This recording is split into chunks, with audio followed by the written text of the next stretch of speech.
It's 13:20.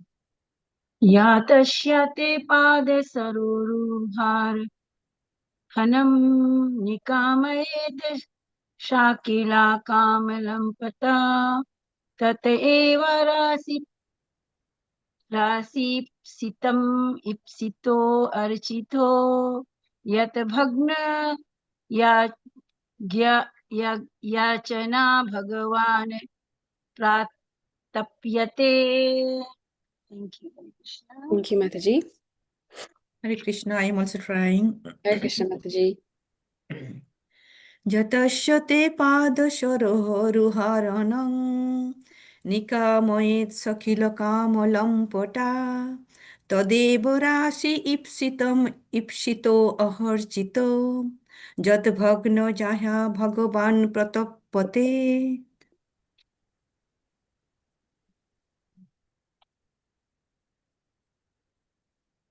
So we'll move on to word by word. Ya, a woman who. Dasya, of him. Te, of you. Pada saroruha, at the lotus feet. Arhanam, the worship. Nikamayet, fully desires. Such a woman. Akila kama lampata, all the maintaining all kinds of material desire. That. Eva, only. However, if a woman worships your lotus feet for a particular purpose, you also quickly fulfill her desires, but in the end she becomes broken-hearted and laments. Therefore, one need not worship your lotus feet for some material benefit. And purport. Srila Rupa Goswami describes pure devotional service as anya abhilashita shunyam jnana karmadi anavritam. One should not worship the Supreme Personality of Godhead to fulfill some material desire for success in fruitive activities or mental speculation. To serve the lotus feet of the Lord means to serve him exactly as he desires. The neophyte devotee is therefore ordered to worship the Lord strictly, according to the regulative principles given by the spiritual master and the Shastras. By executing devotional service in that way, he gradually becomes attached to Krishna, and when his original dormant love for the Lord becomes manifest, he spontaneously serves the Lord without any motive. This condition is the perfect stage of one's relationship with the Lord. The Lord then looks after the comfort and security of his devotee without being asked. Krishna promises in Bhagavad Gita 9:22, Ananyas chintayanto mam ye jana paryupasate tesam nityabhiyuktanam yoga shemam vahamiyaham. The Supreme Lord personally takes care of anyone who is completely engaged in his devotional service. Whatever he has, the Lord protects, and whatever he needs, the Lord supplies. Therefore, why should one bother the Lord for something material? Such prayers are unnecessary. Srila Vishwanath Chakravarti Thakur explains that even if a devotee wishes the Lord to fulfill a particular desire, the devotee should not be considered a sakama bhakta, a devotee with some motive. In the Bhagavad Gita 7:16, Krishna says, Chaturvidya bhajante mam jnana sukrite no arjuna, arto jigyasur artarti, jnani cha bharata sabha. O best among the Bharatas, Arjuna, 4 kinds of pious men render devotional service unto me: the distressed, the desire of wealth, the inquisitive, and he who is searching for knowledge of the Absolute. The Artha and Artharthi, who approach the Supreme Personality of Godhead for relief from misery or for some money, are not Sakama Bhakta, although they appear to be. Being neophyte devotees, they're simply ignorant. Later in Bhagavad Gita, the Lord says, Udara sarva evaite. They are all magnanimous, Udara. Although in the beginning a devotee may harbor some desire, in due course of time it will vanish. Therefore the Srimad Bhagavatam enjoins, Akama sarva kamova moksha kama udaradhi tivrena bhakti yogena yajita purusham param. A person who has a broader intelligence, whether he is full of material desire, is free from all material desire, or has a desire for liberation, must by all means worship the Supreme Whole, the Personality of Godhead. Srimad Bhagavatam, Canto 2, Chapter 3, Verse 10. Even if one wants something material, he should pray to no one but the Lord to fulfill his desire. If one approaches a demigod for the fulfillment of his desires, he is to be considered nashta buddhi, bereft of all good sense. Krishna says in Bhagavad Gita 7:20, Kamaistes ter rita jnanana prapadyante anya devata tam niyamam asthaya prakritya niyata svaya. Those whose minds are distorted by material desires surrender unto demigods and follow the particular rules and regulations of worship according to their own natures. Lakshmi Devi advises all devotees who approach the Lord with material desires that according to her practical experience, the Lord is Kamadev, and thus there is no need to ask him for anything material. She says that everyone should simply serve the Lord without any motive. Since the Supreme Personality of Godhead is sitting in everyone's heart, he knows everyone's thoughts, and in due course of time he will fulfill all desires. Therefore, let us completely depend on the service of the Lord without bothering him with our material requests. Srimad Bhagavatam ki jai.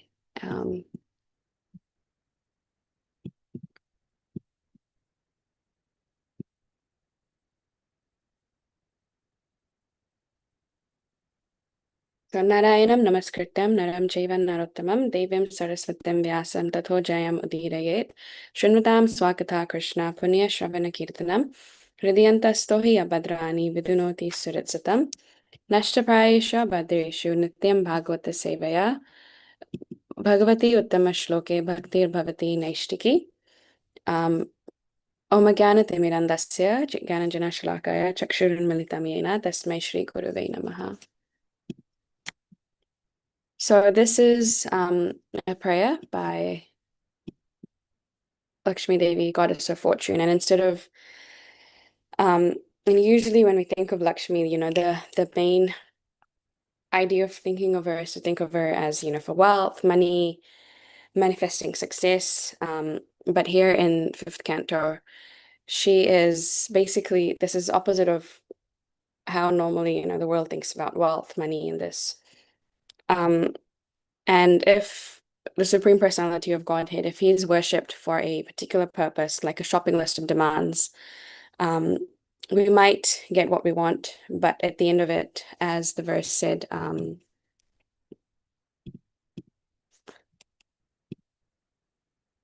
in the word-by-word translation, Bhagna Yachna, one who desires objects other than your lotus feet and who thus becomes broken. Or Bhagwan, or my Lord, Pratapyate is pain. So Yad Bhagna Yachna Bhagwan Pratapyate, the last line of the verse. It's sort of the same as chasing a goal for months and months and months, but then finally when we achieve that goal, yes, there is this temporary sense of fulfillment that this goal has been achieved, but there's also this sense of emptiness that comes with it. And then after that emptiness, then the idea is to move on to whatever the next best thing is and do that. And this is what this verse warns us about. And even in the purport, Srila Prabhupada is explaining that how a neophyte devotee often approaches the Lord with this shopping list, or treating Krishna, the Supreme Personality of Godhead, like a cosmic vending machine. And it's like putting in a little prayer, expecting a candy bar or some sort of chips or something to come out. But again, in this verse, sorry.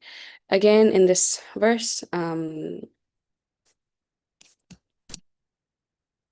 think this was in the purport where Krishna is called Rishikesha, and he's also called Kamadev as well.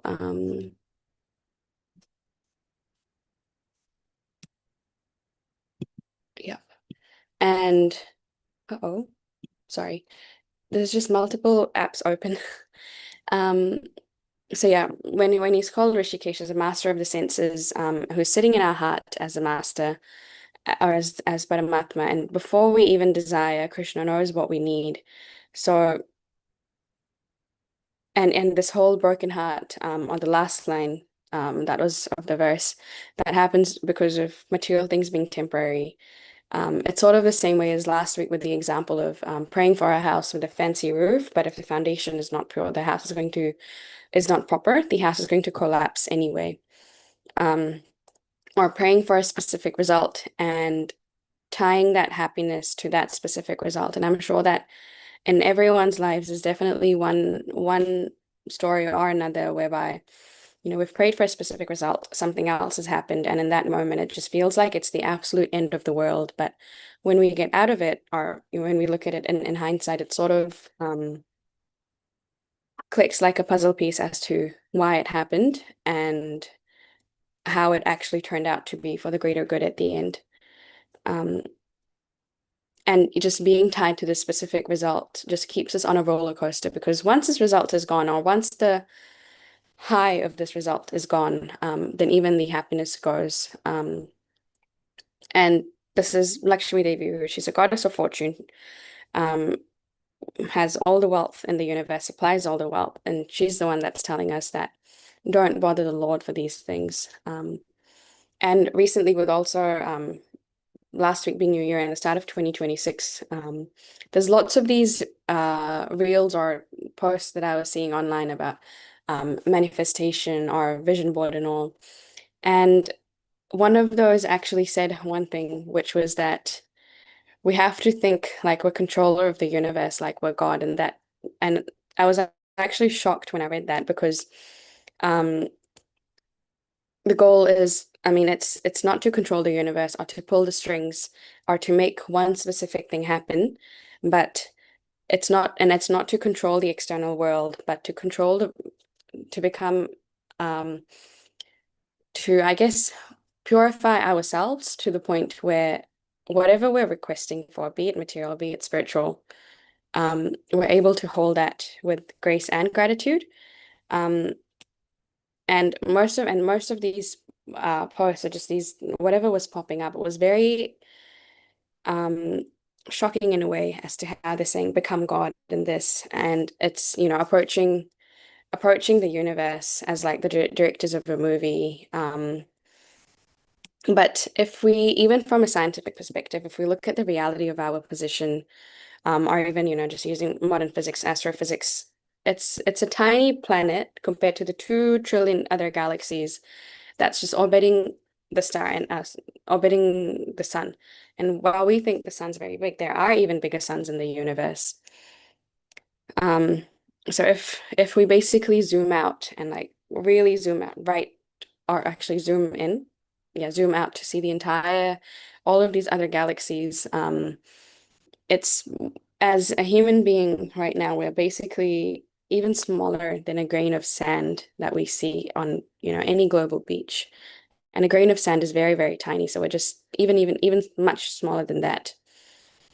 And even with this chapter, and the chapters before it about Jambudweep from the spiritual perspective. So according to this science about, being in 2 trillion galaxies, being smaller than a grain of sand. I'm just moving my word screen to the side. We anyway feel small, but I guess what makes us feel even more smaller is through the Srimad Bhagavatam, and as we're reading about Jambudweep, which is only one island out of a vast system of other oceans and mountains. And this is only just our universe. The Vedas also describe other multiverses that are breathing out of the pores of Mahavishnu, like bubbles in the ocean. So understanding the scale from both a scientific or materially scientific and a spiritual perspective, I guess the question is to ask ourselves then, how are we the controller? Or why are we trying to, I guess, dictate the terms of the infinite when Krishna, who's already sitting in our heart, he knows and he understands what we desire, what would be good for us. And that's when I guess the shift happens of realizing this insignificance and not trying to control the outcome, not trying to become God, as some of these articles and all were saying, but to recognize how small we are and becoming the version of ourselves that is capable of holding it, or that is capable of holding with grace and gratitude whatever Krishna has sent our way, and aligning that tiny will of whatever it's that we want with the greater will, with the great will that Krishna will be the one who will supply it properly, that is good for us, which in the moment may not seem good, but in hindsight, it will sort of come in like I'll click in like puzzle pieces. And that's sort of when the whole bhagna yachna feeling goes away, when grace and gratitude come in. So, and I think even if it's like a real world example that we could think about it, we could pray for like a massive responsibility for a promotion at work, to be promoted up to manager. But if there's no character to be grown to be able to handle whatever responsibilities come with that way, then we'll definitely be suffering. Those that are above us, they'll be in, and then, for example, in a corporate structure, they'd be suffering. Those that we are managing, that we work alongside, they would be suffering as well, because yes, surely the position is there, the thing is there, but there's no character to be able to hold it properly. And this blessing will, in turn become a curse. So again, instead of asking for the object, there needs to be the connection that we have with Krishna. And once we have Krishna, then there's everything that we need.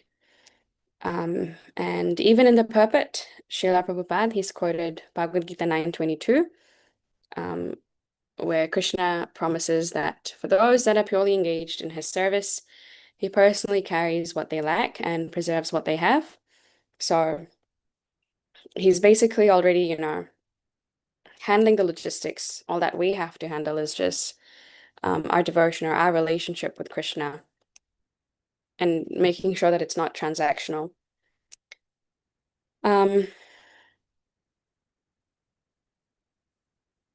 But this also doesn't mean that we should completely turn away and not ask for help. The magnanimity in asking for help comes when we ask Krishna for help instead of turning elsewhere to the demigods, or as I think in the purport, just right at the end, how it was basically said.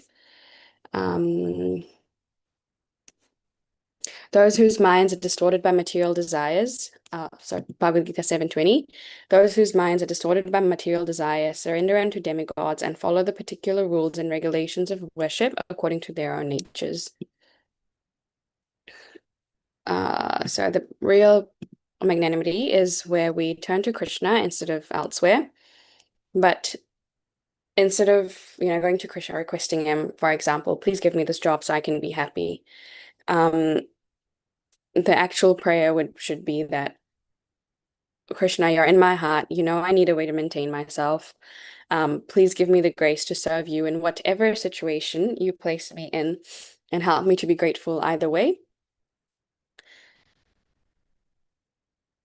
So just concluding, Lakshmi Devi, even being the goddess of fortune, she doesn't find her happiness in the wealth and the fortune, but only at the dust of the Lord's lotus feet. And for us, instead of trying to be the controller of, all this manifestation or a lot of these other things, we need to become a servant of the divine plan. And that is only where the heart won't be broken. There won't be the bhagna yachna. So Hare Krishna, that is all I have for today.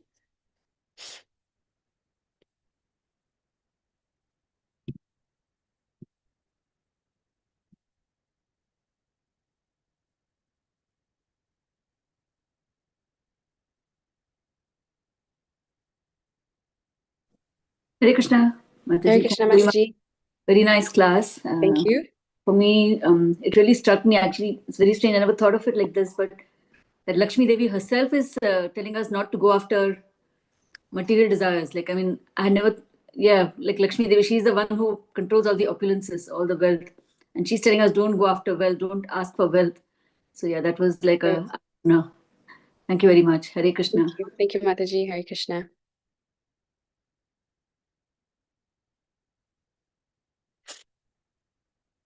Hare Krishna Mataji, Dandavat Hare Pranam. Krishna Prabhuji, Dandavat Pranam. Thank you very much for the nice verse, explaining the nice verse very nicely.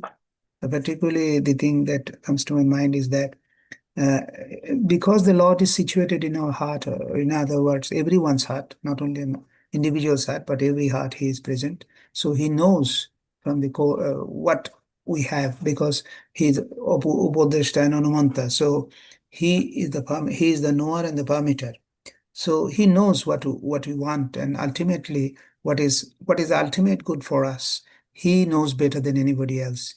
So it is good on our part not to ask for that, because whatever you ask for will be less than what the Lord can provide, because Lord knows what we need exactly, and He provides it ultimately. So it is better to remain a devotee of the Lord without asking for anything, as Onna Bhilashita Shundam, as in the verse, as in the purport, Rupa Goswami's comment, Prabhupada is told that if we have no other desire other than serving the Lord automatically fulfills our desire.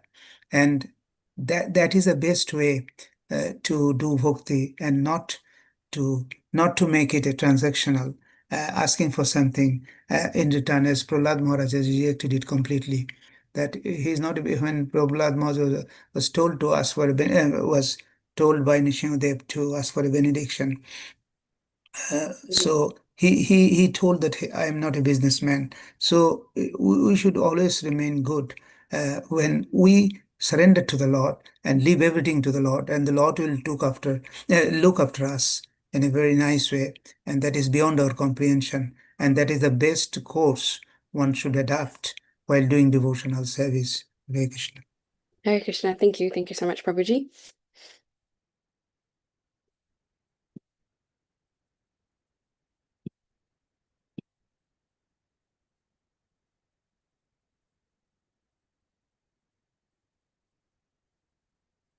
I think we can end here, Nitya Gopal Prabhuji. Yes, that's fine. Mataji. Oh, just hang on. I think there's something in the chat. No, that's okay. That's not a question. Okay, no, that's cool. Okay. Satyabdya Kripa Sindhu Pancha Patitanam Pavunebho Vaishnavebho Namo Namaha Ananta Koti Vaishnavavrinda Ki Jai, Shri Prabhupada Ki Jai, Her Grace Krishnakanta Prabhupada ki Krishnakanta jai. Mataji Ki Jai, Guru Prabhupada ki Premanande, jai. Hari Hari Bol, all praise to Assembled devotees. Thank you, Hare very Krishna. nice.